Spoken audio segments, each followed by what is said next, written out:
Nay, 15. Palanggata. Oh, sige, yan na. 15 lang po.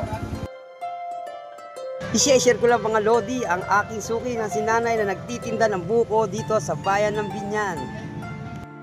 Alam nyo ba, si nanay, dinadayo talaga dito yan sa palengke ng Biñan.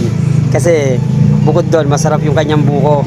Puro kasi yung buko ni nanay, kaya maraming bumabalik sa kanyang nabili. Isa na ako doon, suki ako ni nanay. Kaya marami siya laging benta araw-araw. Kita nyo naman, pinipilaan si nanay, oh. Marami sa kanyang pabalik-balik at pumipila rito para bumili ng kanyang buko. Kaya yung sa mga hindi pa nakakabili kay nanay, nandito lang ang kanyang pwesto. Malapit siya dito sa Trimex, dito sa mga turo-turo ng mga proben, mga calamares. Dito lang yung simula ng pagdaan sa may kanto ng isang bukuhan.